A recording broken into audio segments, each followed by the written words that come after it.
Okay. Okay, you're on. All right. We begin with Shemot, which is also known as Exodus. Sorry about that. Chapter 35, verse 4. Literally in English it says, "And he said, Moshe, to all Adat." Adat, that is synagogue in plural in Hebrew. To all Adat children Yisrael, to say this the word that commanded Yahweh to say. All right, so it starts off by Omer. So we're changing the subject, if you will, because the earlier one was not one that people are happy about. If you recall the previous message. Anyway, and he said, it's to say the primary signification is to bear forth, hence to bring to light. It is to shed the light on the subject. Moshe. And remember, the order is different in Hebrew. It's correct where English is incorrect, because I'm pretty sure we're the only language in the world does it the way we do it. So we're wrong and everybody else is right. Just throwing that out there. Anyway, so Moses said this. It was not somebody saying it to Moses. El, that is the word T-O, like he said to Kol, that's all. So he said to all Adat. Adat is an appointed meeting, an assembly, especially the congregation of the Hebrews. A private domestic meeting, a family. In a bad sense, it's a crowd of wicked men. They even use this for a swarm of bees, a synagogue of bees. It's an idiom, but anyway, it is kind of funny. So we're talking about the word that eventually becomes synagogue in the Second Temple time period. You'll find it in the Maccabees, the New Testament writings. Don't remember if the Assumption of Moshe ever used that word, but it's possible. Then your next word, so he's saying to the synagogue of what? B'nai, the children. And that's used, of course, both of men and women. And it's not talking little bitty kids. Of Yisrael, so the children of Israel. Lemor, to say. So to shed the light on the subject, it's the same word. Then they use the word zeh. Now, often they use the word hazeh, which would literally be the this. In this case, it's just the word zeh, which means this. So you have this ha-davar, this, the word. It's words, it's speeches, discourse, especially it is a promise, something promised, a precept, an edict, a royal mandate. So it's a very important word, right? This is asher, that ziva, commanding, to set up, to constitute, to appoint anyone over anything, to appoint, to decree, to determine. All right. And then it says Yahweh, the proper name of God. And then it says lemor, to say. The primary signification is to bear forth, hence to bring to light. It's to shed light on the subject. They said that word 3 times. So your translation is, and Moshe spoke to all the Adat, to all the synagogues. It is in plural. Edah is singular. Adat is plural. Spoke to all the synagogues of the children of Yisrael and said, this is the word that Yahweh commanded, saying. So it's not going to be a word. It didn't say, this is the word, shalom. No, this is going to be a word. We think of as a word as a singular word. And it can be, even in Hebrew. But when they say a word, they're generally talking about a whole sentence, a whole paragraph, maybe a whole book of the law. That's the word of the law is the book of the law, right? Or in truth, the Sefer, scroll of the law. All right, again, because of the idea first expressed in 1862, there are those who think that when something has been repeated and or restated, it is because several different versions of the text were blended together. You remember that from last time? Kasuto gave the actual reason for the rewording of verse 1. This repetition is what had always been stated in verse 1. These are the things that the Lord has commanded, etc. Was necessary in order to revert to the primary theme after the prefatory injunction. The introductory command is what that means, concerning the cessation or the ceasing of the work on Shabbat. So all it's doing, the reason why this thing is being repeated is because we're trying to reestablish the focus. Hopefully that makes it make sense. So now that the focus is reestablished, we go to verse 5, which very literally would be, take they from you offering to Yahweh, all willing, heart he bring her, offering Yahweh, gold and silver and brass. All right, so we have kehu, that's take they literally. We would think of it as they take, or take from them. You could say it that way.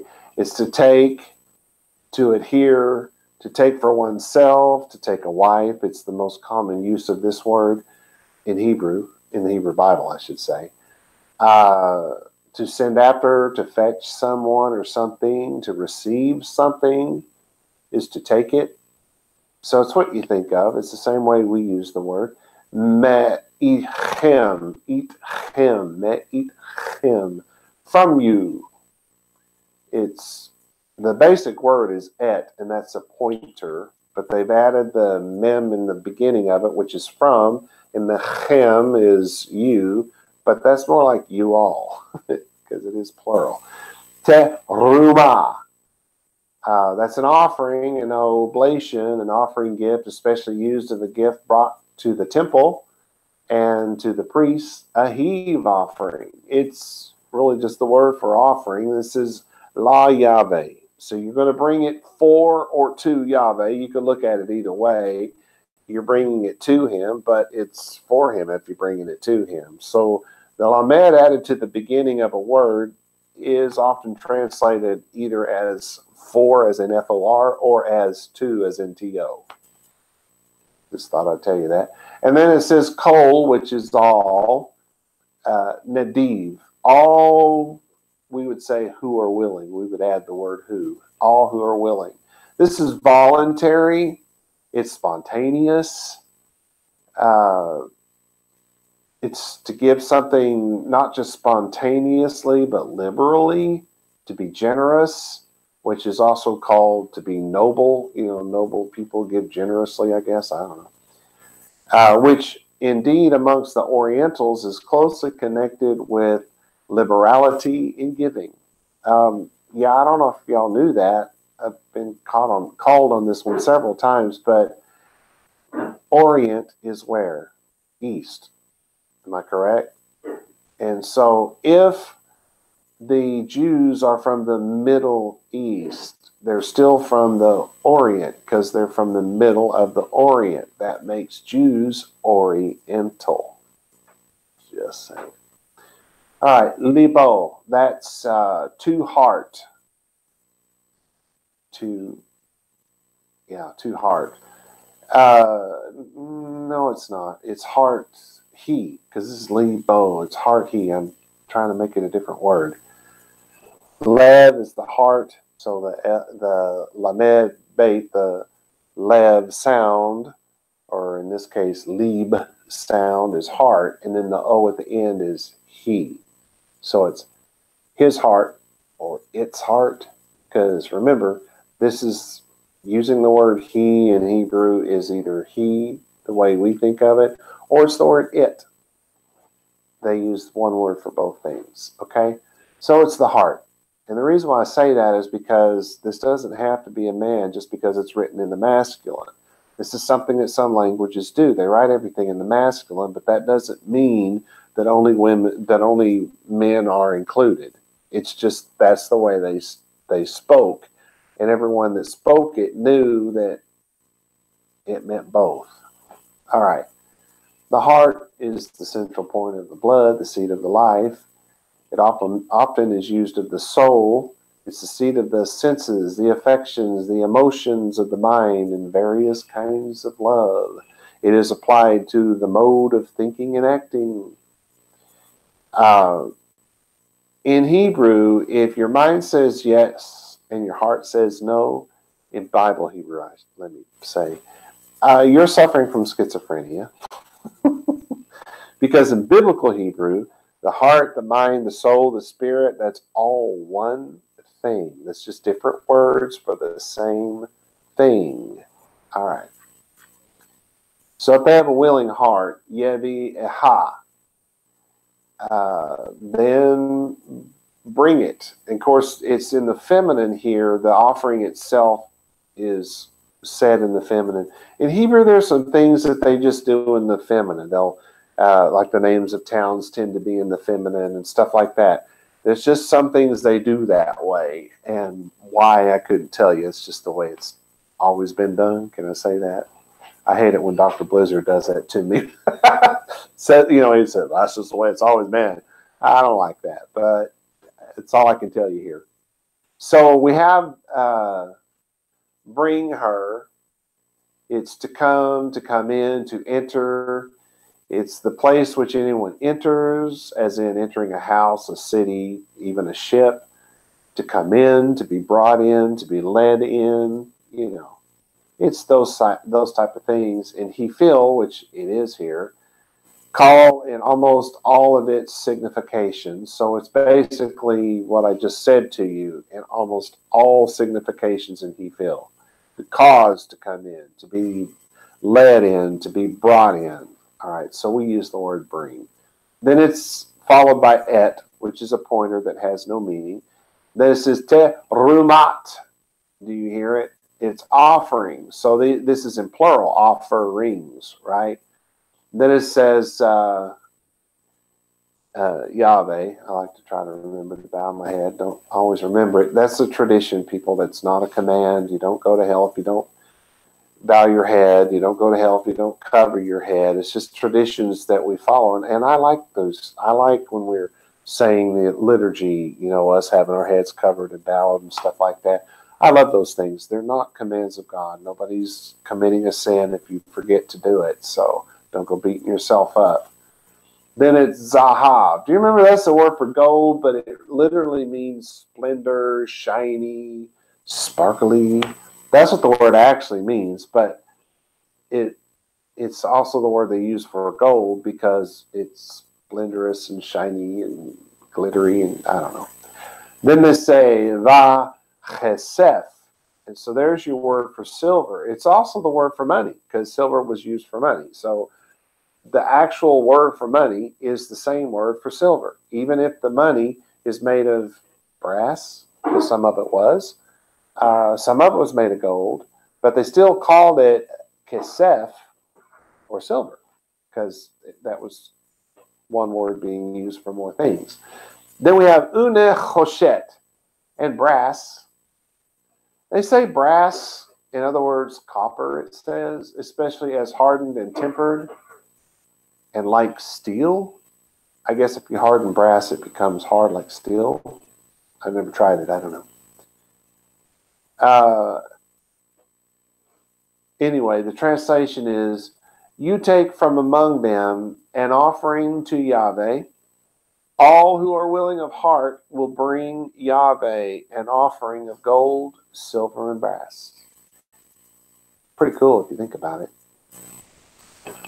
Now, I want to compare that, if you don't mind, to Shemot 25:2.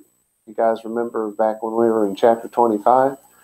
My translation is, guide the children of Israel to take a gift offering from all the men whose heart is compelled.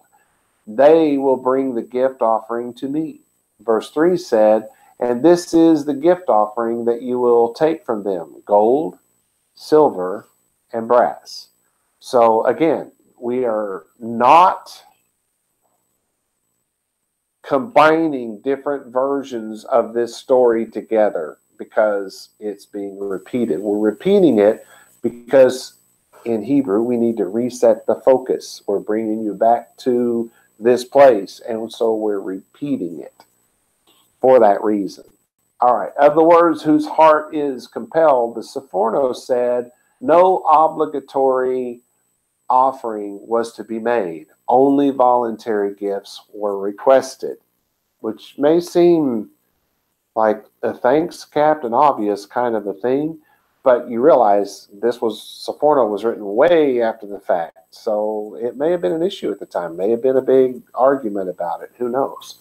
Then it says, to me, of those words, Rashi said, not for God's use, but for the glory of his name. Again, it must have been an argument, because to me it just sounds like, how dumb can you be that you think you have to say that, right? But God knows what the arguments were in his time and the things that people weren't clear about, because is particularly in Rashi's time, you got all of this, not very many people speak Hebrew, and of the ones who speak it, they speak it very crudely. Not very many people have a Torah scroll to read. Not very many people have a synagogue to go to, because the Jews are really scattered at this point, and they're being persecuted pretty heavily.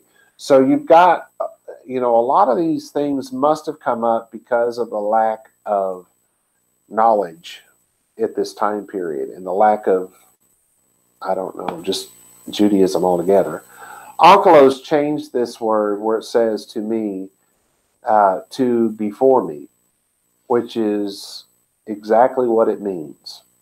So instead of going with the exact verbiage from Hebrew to Aramaic, he changed it to say what was meant instead of what it said. He didn't do that very often, but he did it here. Of the words, this is the gift offering, Sephorno limited any and all gifts to the list. However, the text only limited what should be asked for, not what should be accepted. So, and I think that's important. I think that if I remember this right, Sephorno was a guy that wrote a book, and now they call the book Sephorno. So I think of it as a book because I have the book, right? Well, I have a 2-volume set anyway. And so I think of it as a book, but I think this was the guy that wrote his commentary, and that's what he said. It's what the book says. So in case y'all are getting confused, by the way, I'm talking about Sephorno. This guy limited it. I think it's ridiculous to limit it, because what do you do if you're not one of the guys that came out of Egypt with gold? Wouldn't you maybe still have a willing heart, maybe still want to give? You think God would really say no? Do you think Moshe or anybody else would say, hey, man, that's firewood. What are you talking about? Hey, they can use firewood. They got offerings to cook. I'm just saying. Even Ezra said that only the priest would have precious stones to give, based on the book, on the first book of Let's Just Make It Up As We Go. I forgot I wrote that. Actually, it is based on traditions that came much later than Sinai. He also said that there were 15 gift offerings and 1 mandatory offering of silver. Anyway, just went through this, right? Rashi said that the silver part of the gift offering was obligatory. Obligatory? Is that really the better way to say it? I don't know. Saadia implies that there was a mandatory silver offering and a voluntary silver offering. Gasudo added the following to this verse in his commentary on Exodus. The use of iron in the generation of the wilderness was still a novelty. This is the very beginning of the Iron Age. And new things are not to be used for sacred purposes. I don't know what he bases that on, but that's what he said. In accordance with the principles of conservatism, obtaining in ritual tradition, okay, that's what he's basing it on, something that came 2,000 years later. For this reason, no mention is made here of iron. While interesting, it is more likely that God simply didn't want this material to be used in his house. Just throwing that out there. Yeah, iron. Probably God just didn't want iron in his house. I'm just saying. Nobody knows. All right. Where's my timer? Okay, there. Verse 6.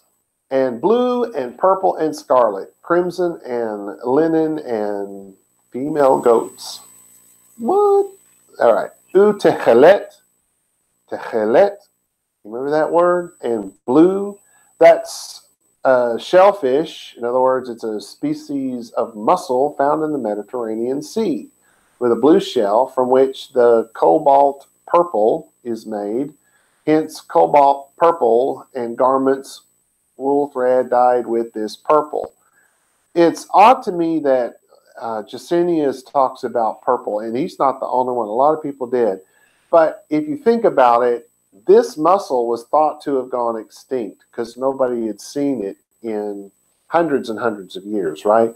And in the time of Gesenius and the others that wrote in this, same time frame in the early to mid, even all the way through the 1800s, let's just cover the whole 100-year period there, they had never seen the color. So they're thinking that it's going to be a darker purple color because it's represents the king and it represents the law and all that kind of stuff. It represents the Messiah. So they're thinking, oh yeah, this is going to be a purpley color. Well, then the next thing you know, here comes the mussel comes back, and it comes back in a big way, right? So now we know it's not purple. Where's the one I have with the actual? Do we not have it? You don't have the Zizio on the. Yeah, I don't have one that's the right color.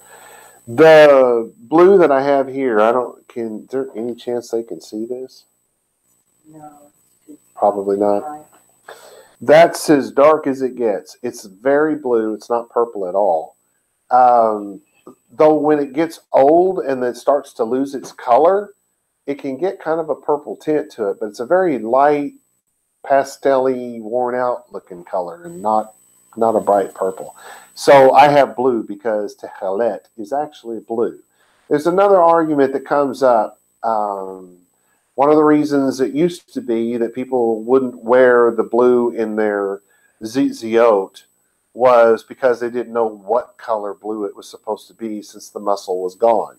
Those same people have a new argument because now that the mussel came back, what are you supposed to do? You've lost your thing. But the reason why some won't do that is mainly because you have this group of Christians running around calling themselves Messianic Jews. They're not Jewish at all. What they're doing is teaching mainstream Christianity. They teach the Trinity, which in no way, shape, or form comes out of the Hebrew Bible. It doesn't even come out of the New Testament. It comes out of translations of the New Testament, but not the Greek text from which the New Testament was originally translated. I know this because I've translated the New Testament from the Greek, every last word. I didn't go somewhere and say, hey, print me out a Bible from your database and change Jesus to Yeshua and Peter to Kepa and Paul to Shaul and so on and so forth. I didn't do nonsense like that and then change the 10 or 15 verses that I don't like the way they sound in the NIV or something, because that's basically all anyone does. For instance, you read the King James version of the Bible. It says King James, authorized King James version.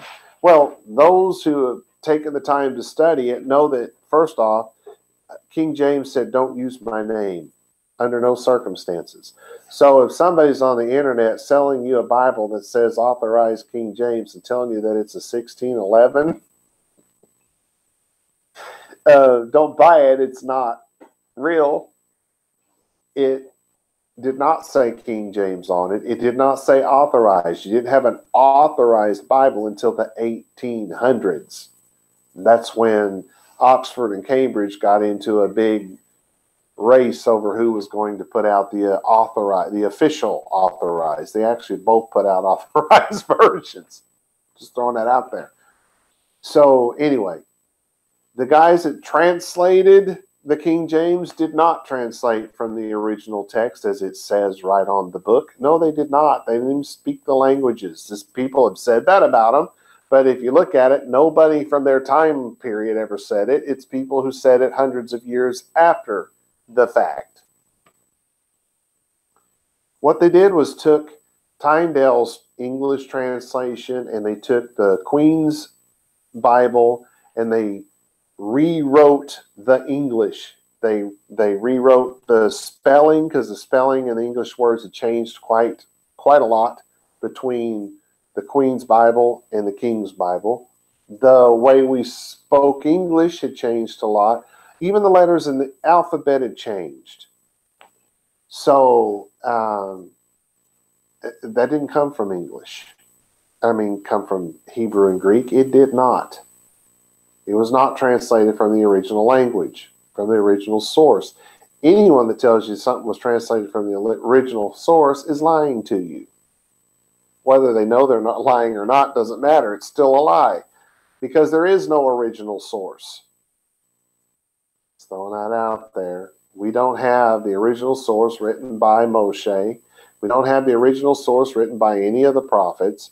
We don't have the original source written by any of the disciples of Jesus. Nobody has any of that. Well, I'm willing to believe that maybe the Vatican has some locked up in a vault somewhere.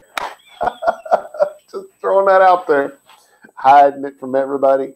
But anyway, no, there is no original source. We have a bunch of fragments and things like that, none of which date before the 200s. I mean, there's people trying to do fancy math to make them, to push things further and further and further back toward the disciples. But for the most part, everything that we have in the New Testament comes from the 400s, 500s, 600s AD. Yeah, that's what you have as an original source. Anyway, I forgot why I was saying all that. We'll move on to the next word. The argaman. Ooh, now this says purple, reddish purple, precious color obtained from some species of shellfish found in the shores of the Mediterranean. Then you have vetolaat. They say that's scarlet. It's of a worm. And this is a very scarlet, very blood-looking color, specifically one which springs from putrefaction, in other words, from the rotting away of the worm. Then we have shani, which is crimson, kind of the same color. It's a deep scarlet produced by certain insects, the Coccus ilicis, or is it Elyses? It would originally have been Elyses. I'm not sure how they pronounce it these days. That's Latin, by the way. And then we have veshesh, which is, and linen, white, fine linen, silk material, so called from its whiteness, both that of the Egyptians and of the Hebrew priests. The ezim, and that's a female goat.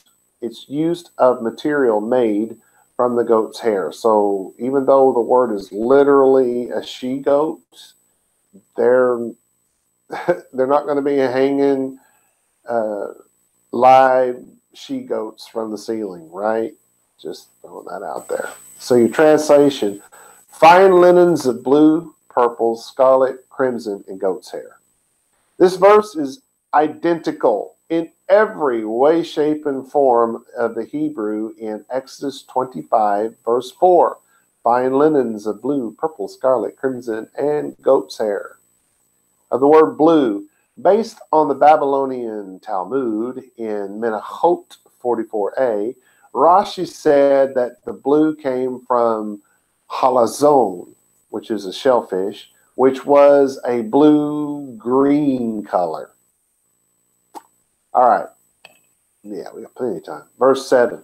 And skins rams, and redness, and skins and timbers. I have setim wood. I want to say that should be sheeting, but it may be setim. I think it was setim, and I had it spelled wrong last time. We'll find out. That erot and skins. It's like the skins of an animal. The word can be used of a man like the skin on your arm, but it's really not the word that I think we use normally for that.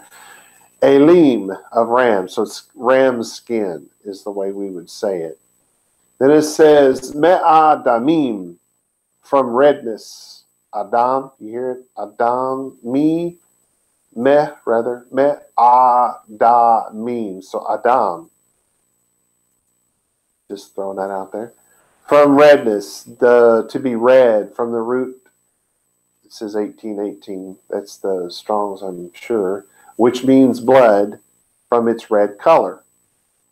I have some kind of note here. It says, their princes, ... where, oh no, were whiter. I don't know why that looks so funky to me, but it's spelled right. Their princes were whiter than milk. Their body was more ruddy than coral. That's from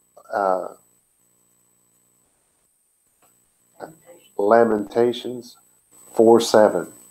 Whiteness and rudiness belong to the description of youthful beauty. Hence, this verse is speaking of young, pure rams. Not white ones, not ruddy ones, not red ones, because it gets turned into another red color, as if you didn't have enough already. No, it's just saying that they're young rams. That, you know, the skins of young rams. Ve'irot, and skins, we already had that word. Techashim, it's another word for skins, but it's a badger. The skins of which were used both for a covering of the Holy Tabernacle and for making shoes. Possibly a dolphin, which are common in the Reed Sea, or perhaps a seal, but most, without a doubt, a badger. So honestly, this word, what they're saying here is that the word can be used of any of these three animals. It's a skin of something like that. It's makes me think that maybe it needed to be somewhat waterproof. Casuto adds, the skin of these creatures is very strong, and till a few generations ago, the sandals peninsula of the Sinai were mostly made of them, which is kind of cool. But check this out. When the Dead Sea Scrolls were found, there's an official story that is told by Israel. Why they do this, I do not know, because it's not true. They say that this young Bedouin boy is just taking care of his herd, you know, and he just stumbled onto the Dead Sea Scrolls. Here's what happened, as told by people who knew the man and were there, right? The man was drunk as a skunk. He picked up a rock as he was walking by some caves and threw the rock in the caves. What he was doing was listening for the shattering sound of clay pots. That way, if he threw the rock in and it shattered something, then he knew there was a treasure in there. Something that the Bedouins are doing to this day. It's how they found the Dead Sea Scrolls. But he took the stuff into town, thinking that it might be worth some money, and couldn't find anybody interested in it. So they were taking the Dead Sea Scrolls, cutting it up and turning it into shoes. Yeah, a lot of it was ruined because that's what they did with it. The rest of it, he did finally find a buyer, and that buyer says that he buried it in his backyard because of all the war that was going down at the time, or impending at the time. I'm not sure the timing on it, but it had to do with war. This was, the story is told to me by people who knew these people, who spent time over there digging in the ground, you know, archaeologists and stuff like that. Don't want to name names, but his initials are. Anyway, you guys know who he is. He and a couple others. The next word, ba'atzeh, and timbers. It's a tree. It's wood, especially of wood, posts, stakes. So, yeah, they needed wood. This word is definitely spelled in Hebrew she-team, so it's not C-team. I hope I spelled it right. I have C-team in English. I don't know why. It's definitely a she. So I don't know if I've misspelled the English or I've misspelled the Hebrew, because this is all typed by me at 80 miles an hour as I type. A large tree growing in Egypt and Arabia, having the bark covered with black thorns. It has blackish pods. The wood is very hard, and when it grows old, it resembles ebony. So I don't think I've ever seen a wood like that, but I'll bet it's beautiful. Anyway, so your translation, and young ram skins, and badger skins, and timbers from shittim trees. This verse is identical to Exodus 25:5. Says exactly the same thing. Of the word badgers, Rashi said it was a species of wild animal that existed only during the tabernacle period. He just made that up. Shittim trees, based on the Tanhuma, Rashi said that Yaakov somehow foresaw that the Jews would construct a tabernacle in the wilderness, so he brought them to Egypt with him, planted them, and then instructed the children of Israel to take them with them into the wilderness. So, where did Yaakov get the seeds? When did he plant them? When did he water them? Oy vey. Even Ezra said, they found this wood in a forest near Sinai. Probably so. All right, verse 8. And oil to from light, and spices to oil the anointing, and to incenses the spices. Veshemen, and oil, that's fat, fatness, a feast of fat things. Yeah, your oil, think of it's fat, right? You used to get it from whales and probably dolphins, although I doubt there's much in those. I don't know. I'm not a fisherman. What do I know? But, got it from olive trees. It's fat. Then it's la ma'or, to, literally that's to from light, because or is the word light. And then they add the lamed and the mem in front of that, so it's to from light. Then it's uve samim, and spices. It's a sweet smell, especially such as spices emit. Sweet smelling cinnamon, the balsam shrub. They gave us some examples. This is leshemen, so that's to oil. That's the word for fat again. Hamishcha, that's mishcha, mashiach. That's the same word, because Mashiach is the anointed one. Ha-mishcha, it's the words like split up, the syllables split up differently here.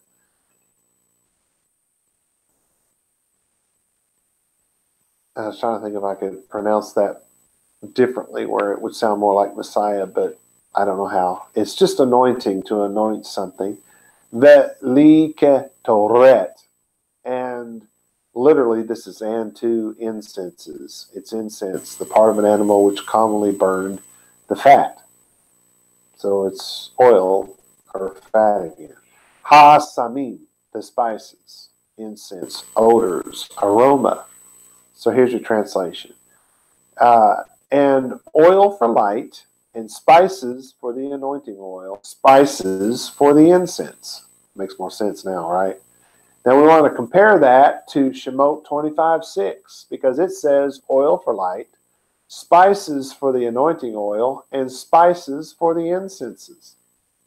Note, the only difference between these two verses is the addition of the vav, the word and in English. It means absolutely nothing. In other words, it makes no difference that this vav was added to this verse. It is identical in meaning. You don't get one law from one and a second law from the other. It's the same law. Even Ezra wrote that Moshe did not specifically say olive oil, because everyone knew what kind of oil was supposed to be used. How did they know?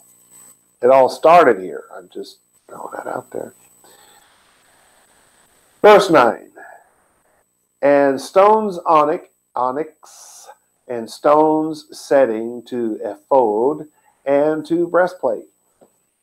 We're repeating, and there's a reason for it, because in Hebrew, this is what you're supposed to do in telling a story.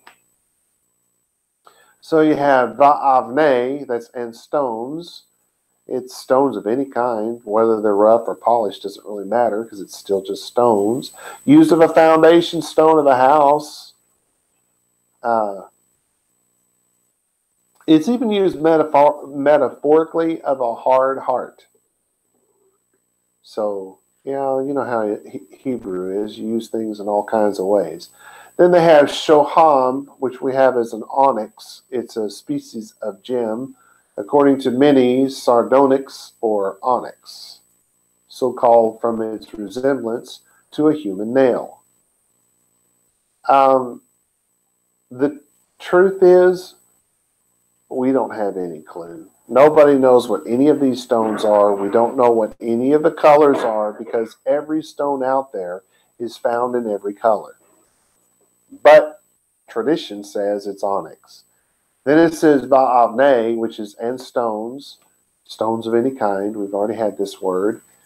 Miluim. So this is settings. The settings that the stones will be set in. La ephod. So that's the ephod, the thing that goes on the high priest and it has the stones in them. And so you have the settings that will hold the stones in the ephod. It's a breastplate with a bunch of big stones in it. Vela hoshen, and two breastplate. So they're calling it a breastplate. So it says, shoham stones and stones to set in the ephod and the breastplate. And I do that because there's no way for me to know if that's really an onyx. And if it is an onyx, what color it is. Because onyx does not come in a single color. This verse is identical to Exodus 25:7. Identical in every way. Shoham stones and stones to set in the ephod and the breastplate. Of the word stones to set, Rashi and Rashbam said that the stones were inlaid. Can an inlaid, if it's inlaid, does it actually have something to hold it? And does it have a setting? So I don't know about that. Nachmanides said that the stones were held by a triple-toothed claw that made them stand out. Cassuto said the following in his commentary. It was not impossible for these materials to be in the possession of the Israelites. Some of them, like the metals and precious stones they could have brought with them from Egypt, and not without purpose were we told earlier of the jewelry of silver and gold that they received from the Egyptians before leaving. They had an abundance of wool and ram skins since they possessed very much cattle. That's found in Exodus 12:38. There was a plentiful supply of those trees, those dark trees, found locally. It was not difficult to acquire dugong skins in the neighborhood, whilst other things such as dyes, oils, spices, and the like could be purchased from the caravans passing through the area. For the working of the metals, they were able to utilize the service of members of the neighboring Canaanite tribe, which seems odd to me because the Bible says that they did it. But anyway. Verse 10, and all wisdom heart in you came they, and he do they, all that commanded Yahweh. So here we're going. The Bible's saying the opposite of what Cassuto just said. Anyway, the whole and all. Hacham, it's a word we use for wisdom. It's skillful in any art. Wise, in other words, intelligent, endowed with reason and using it. Wise from training, then experience, and thus skillful. That's really what this word, when they talk about wisdom, they're not talking about somebody who's really, really smart and really can just figure things out. I mean, yeah, that's part of it. But when the Hebrews of the Bible period were talking about wisdom, they're talking about somebody that was a really good craftsman. If you not only could make wood furniture, but you could make the equipment needed to make wood furniture. You can make your own tools. They would call you a wise craftsman. And wisdom was almost always connected with something like that. So if they're calling you a wise rabbi, it's not, what they're saying is you're well studied and you really know what the Torah says. It's not that you can see things that somebody else can't, or that God gives you something that nobody else gets. No, it's just that you're very advanced in your knowledge. Not that you're smarter, you just have more information up there because you spent more time doing that than, say, the guy who makes furniture did. Just throwing that out there. This is lev, that's your heart. That's who you are on the inside. Bachem, in you, the heart in you. Ya bo'u. So, bo, to come, to enter, wherever you come, there you are. Wherever you go, there you went. Come and go are the same thing in Hebrew. Then we have, so it's in he feels, so we would say bring. Ve'ya'asu. Literally, that's and he do they. It's from asa, properly, to labor, to work, to manufacture, to produce, to manufacture, to fabricate. Yeah, it's that word we hear just all the time. Probably one of the most common words you'll ever find in biblical Hebrew. This is et, which is a pointer. Kol, that means all. Asher, that. W-H-I-C-H or T-H-A-T. Could be either way. Ziva, there's your word for command, to set up, to constitute, to appoint. And then it says Yahweh, the proper name of God. So your translation becomes, and everyone, literally it says wise, with a wise heart. So what it's saying is, and everyone who is a craftsman among you will come and make everything that Yahweh commanded. See what I mean by the opposite of what Kasuto said? Kasuto's saying, oh, well, they had to hire people from outside. It's not what God said. It's not what God's word says. God's word says they had craftsmen among them. Just throwing that out there.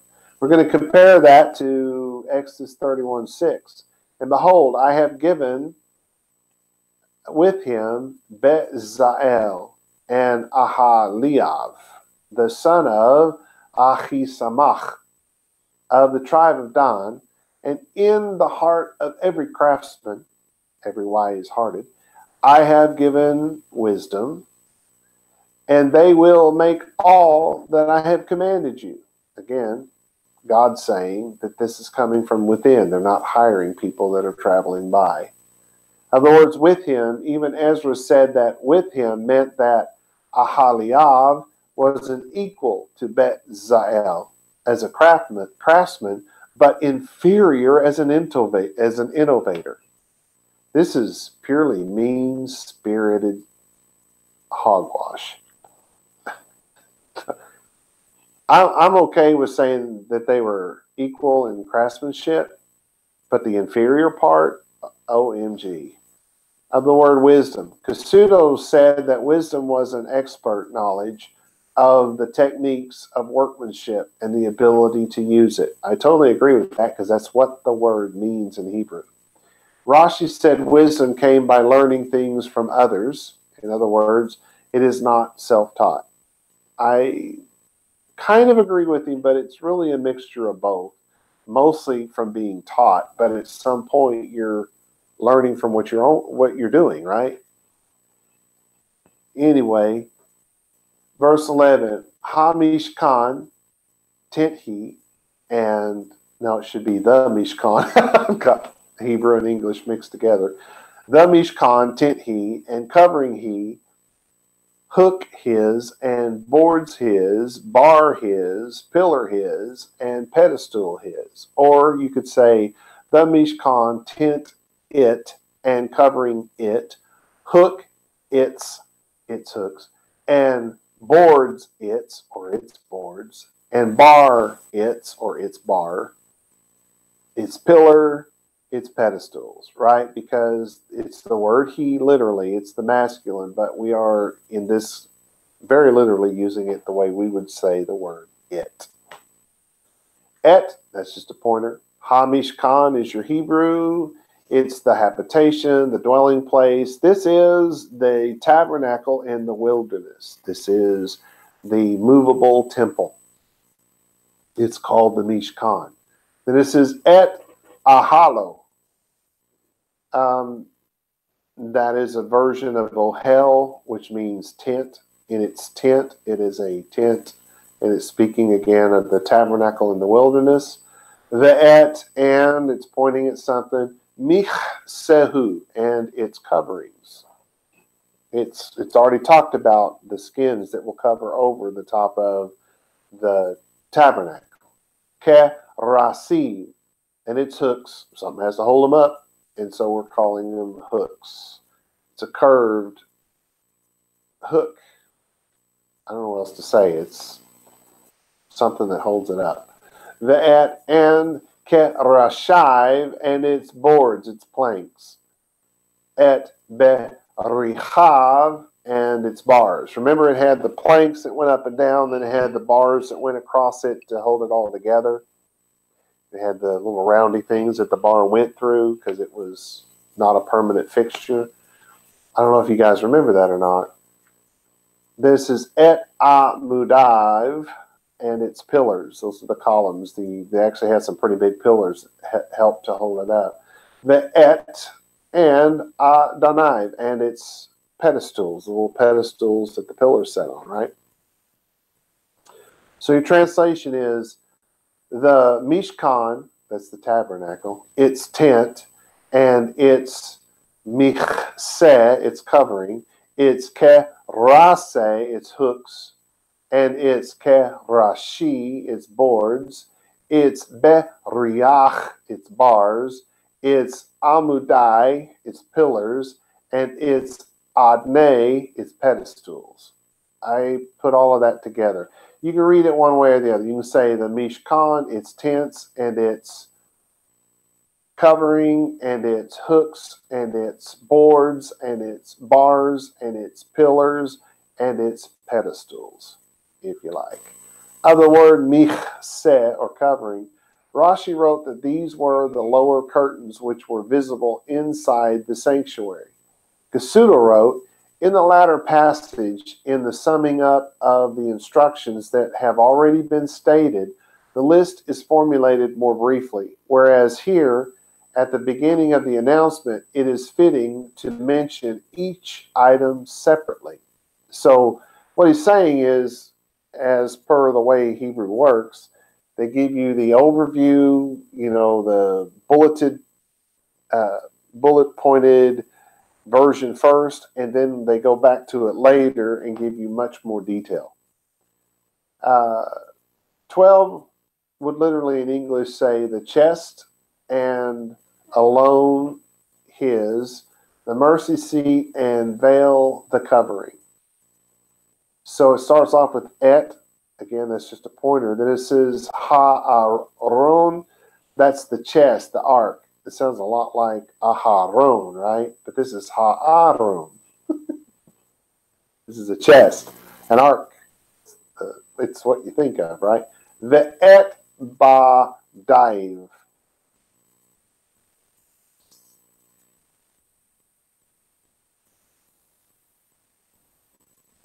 I have the word alone because it's from the idea of something that's separated. Something that's just a part of something else, a portion. This is et ha kaporet. Remember, that's what they call the mercy seat in the English translations, but it's the top, it's the lid. The et parochet, that's the word for veil, the curtains that hung, the veil. Ha mosach, the veil, the covering. So you have the chest and its staves. That's from that word alone. Why did I not have something in there for that? Let me back up a second here.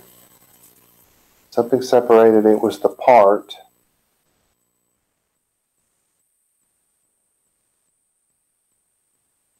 Oh. The very end of the explanation is said of branches, in other words, stabs of the mercy seat. So the Gesenius is telling us that though this word, to my mind, means alone or separate, part or piece, He's saying that it was also used to mean staves because it was they said that of the parts or the pieces of a tree, staves, the branches, the leaves, or not the leaves, the limbs. So you have the chest and its staves, the top, which is called the mercy seat in English, and the veil of the covering. Rashi wrote that this was the curtain in front of the Holy of Holies. All right, we have just enough time to get this last one in. In English, it's the table and alone his, and all vessels and bread the faces.